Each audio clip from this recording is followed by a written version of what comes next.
pemakaian asam garam kehidupan. Tapi saat kita mengetahui sepak terjang mulia anak-anak berikut, kita pasti akan terenyuh. Apa yang dilakukan anak-anak ini sungguh mulia, bahkan tak disangka mereka bisa melakukannya. Ada yang rela melakukan aksi sosial bagi teman yang sakit parah, lalu bagi orang yang tidak mereka kenal, bahkan rela melawan kejahatan demi ribuan anak yang menderita perbudakan. Seperti apakah aksi luar biasa atas nama kemanusiaan yang dilakukan bocah-bocah itu? Pemirsa, berikut 7 anak berhati mulia versi on the spot.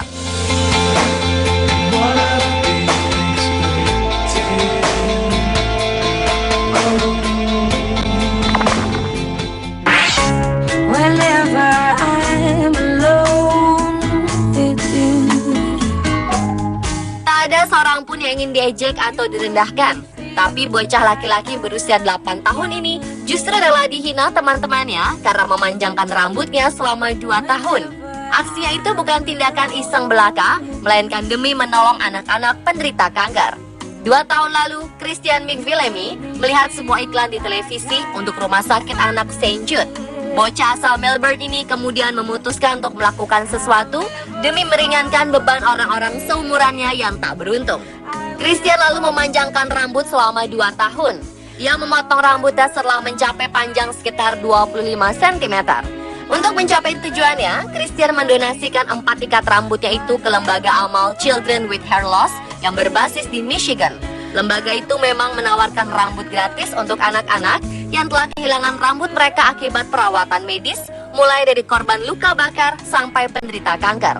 Selama 2 tahun memanjangkan rambut, Christian McVillamy mengalami banyak sekali kritik, bahkan intimidasi, mulai dari teman-teman yang memanggilnya gadis, sampai pelatih dan kerabat yang menyuruhnya untuk memotong rambut dengan menawari sejumlah uang. Atas aksi mulia itu, sang ibu Diana berbangga atas aksi sang putra. You make me feel like she grew up in Southern California. Tubuhnya yang mungil dan usianya masih 10 tahun ternyata tidak menghalangi Vivian Hart untuk dinobatkan sebagai satu dari 50 dermawan paling berpengaruh di Amerika. Bahkan Mei 2014, Vivian ikut memberikan suara dalam sidang di Perserikatan Bangsa-Bangsa.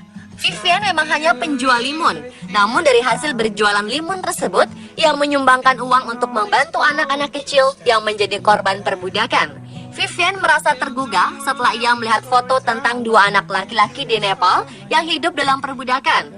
Gadis kecil itu terkejut karena di zaman modern seperti sekarang masih ada perbudakan. Karena itulah ia tidak mau hanya tinggal diam.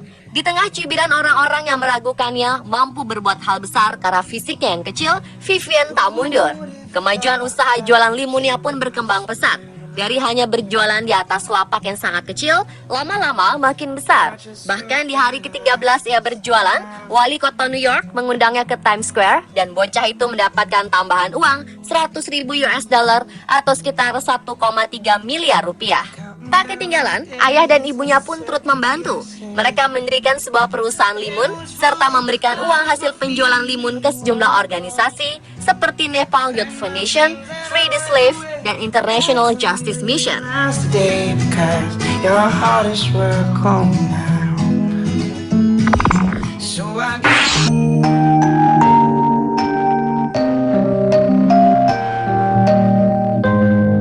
Selanjutnya adalah aksi seorang bocah bernama Zack Bonner. Sebenarnya, aksi sosial Zack telah ia lakukan sejak usia 6 tahun. Seperti mengumpulkan puluhan galon air untuk tetangga-tetangganya saat badai Charlie menerjang Florida pada 2005. Tak sampai di situ, pada 2007, Zack memulai gerakan AMA untuk membantu anak-anak gelandangan yang ia sebut My House to the White House. Demi tujuan mulianya itu, pada 2010 ia berjalan kaki sejauh 280 mil atau sekitar 448 km dari Tampa ke Tallahassee. Kemudian Zack berjalan lagi 250 mil atau sekitar 400 km dari Tallahassee ke Atlanta, Georgia. Yang terakhir, ia berjalan kaki sejauh 668 mil atau sekitar 1000 km dari Atlanta ke Washington DC. Atas aksi itu, sampai-sampai penyanyi kondang Elton John terkesan, lalu menyumbangkan $25.000 atau sekitar 250 juta rupiah. Yang mengharukan, di tengah perjalanan menuju Washington DC, sang nenek meninggal dunia. Zack sempat menghadapi dilema, pulang atau melanjutkan perjalanan aksi sosialnya. Namun ia memutuskan melanjutkan perjalanan. Untuk menghargai keputusan Zack, sebuah pawai pun digelar warga.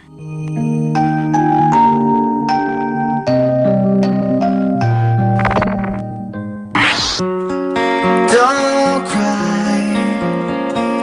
Open up your eyes. Berikutnya adalah Abby Miller, musisi yang masih berusia 12 tahun, namun telah banyak menarik perhatian dunia.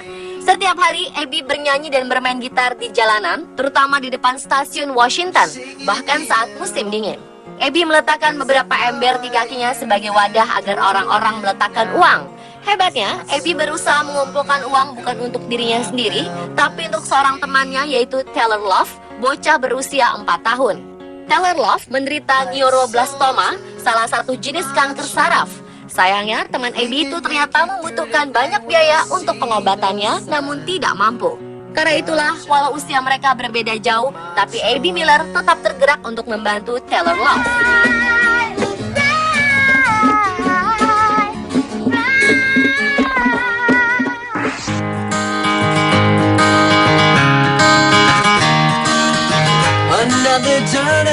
Baru pertama kali melihat gelandangan yang mengemis meminta makanan, ternyata hati seorang bocah berusia 5 tahun langsung tersentuh. Setelah mendengar informasi dari gurunya bahwa sebuah panti sosial, yaitu San Francisco Food Bank, suka menolong orang miskin, gadis bernama Phoebe Russell ini langsung melakukan aksi sosialnya.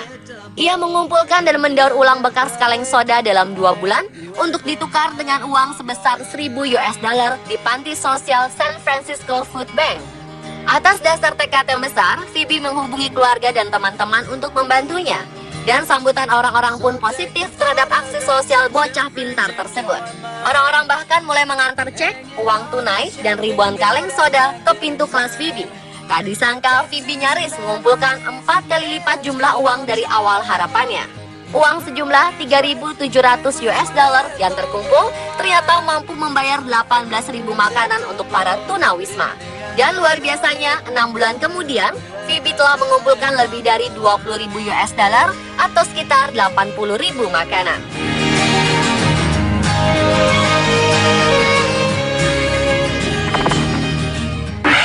You can tell Gail if she comes that I'm famous now for all these. Aksi kakak beradik asal Massachusetts, Amerika Serikat ini tak kalah luar biasa.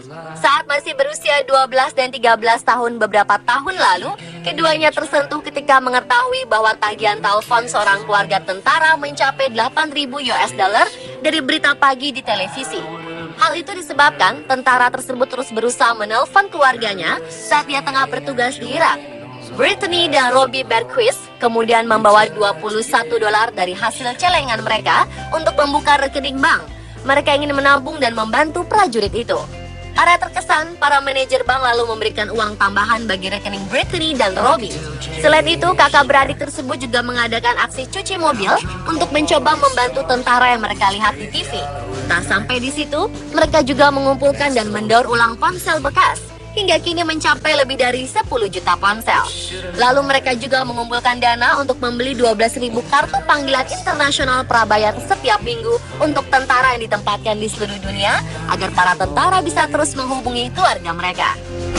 I work out here right out of that town. She is fine. You tell that nobody knows just how well. Pahlawan cilik yang berasal dari Pakistan ini memang telah menutup usia di umur 13 tahun pada 1995 silam. Namun aksi heroik dan semangatnya tetap hidup dan terus dikenang. Berkat Iqbal Masih, lebih dari 3.000 anak di bawah umur dapat terbebas dari perbudakan.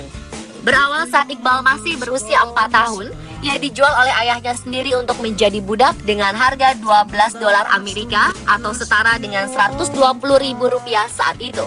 Iqbal dijual kepada seorang juragan pembuat karpet yang kemudian memperbudaknya.